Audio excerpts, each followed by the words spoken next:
Hello, beautiful people. Welcome back to our channel. The journey of activism, of trying to, agitate or get a country, is not for faint-hearted men.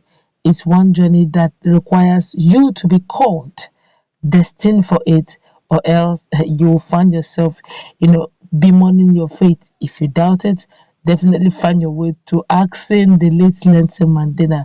It will definitely tell you there were days he felt that this is definitely not an easy one. Before we go to the newspaper to find out some of the painful experiences that Mazi Nnamdi Kanu went through just this between these few days, months that just went by, would like to subscribe to our channel by clicking on the red subscribe button beside it. You see a bell notification icon. Please go ahead, click on it to get notified as soon as you update our channel on YouTube. Well, more information actually are coming up.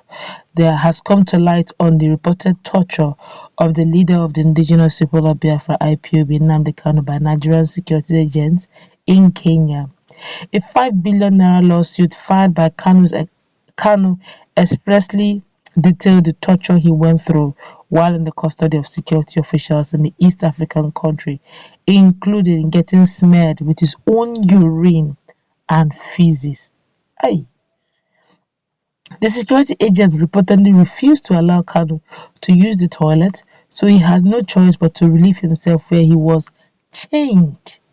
The suit, which was filed in Umuahia, Abia State by Kanu's counsel Alo Ejimako on September 7th, revealed that Kanu was beaten severely until he fainted and was revived with cold water. My God.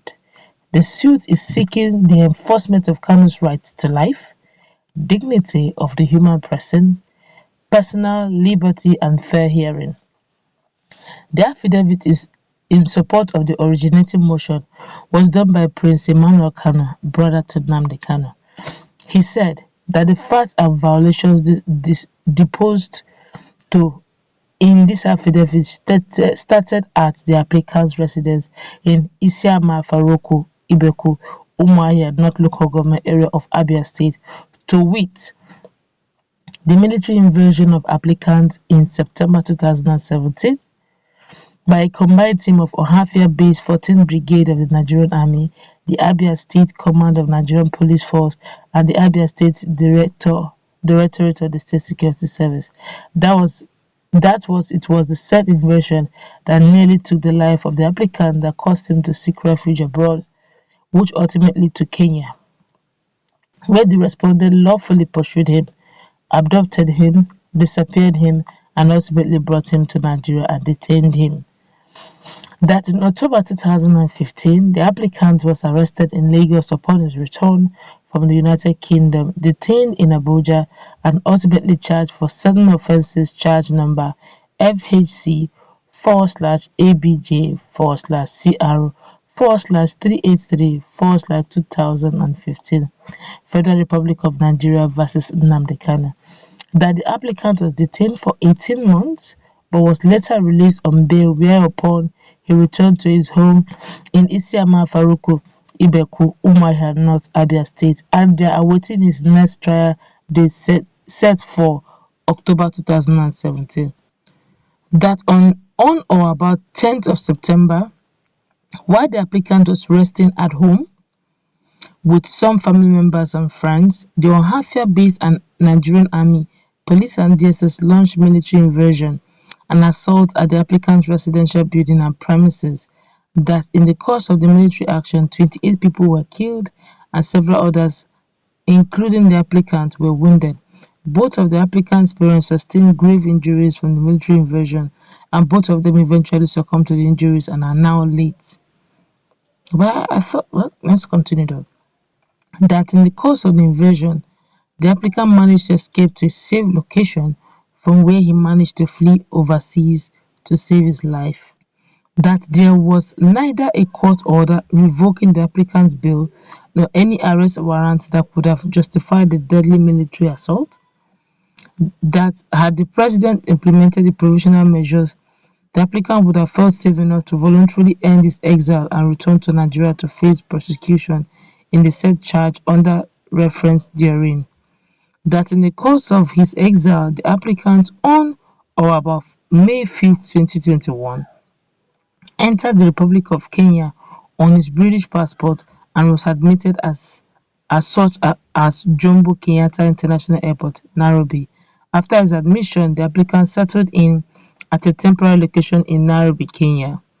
Emmanuel Kanu then went on to reveal in detail the abduction of Nnamdi Kanu from the East African country and his ordeal in the hands of the Nigerian security operatives at a private residence where he was taken to.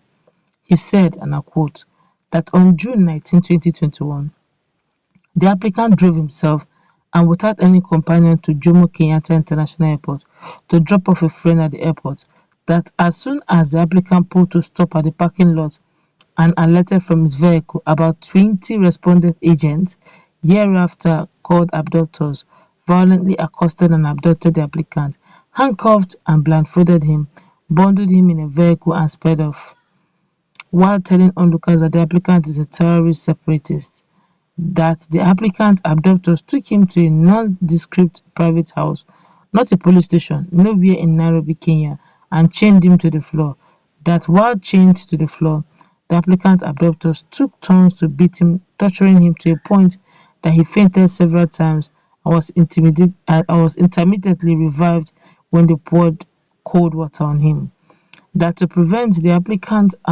anguishing screaming from being heard in the vicinity, the applicant's abductors tied a cloth over his mouth and so close to covering his nostrils that the applicant struggled to breathe, that the applicant remained chained to the floor for 8 days and was thus forced to relieve himself of urine and excrement while he was chained, with same being smeared all over his body, that throughout the duration of the applicant's captivity, he was not allowed to bath and was fed only on bland bread only a day and given non-sanitary water to drink.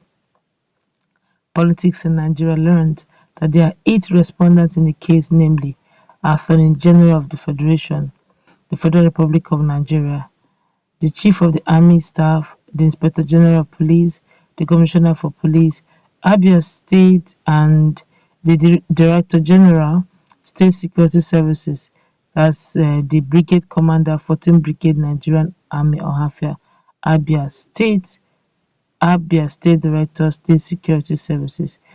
Oh my God, that's quite, my God.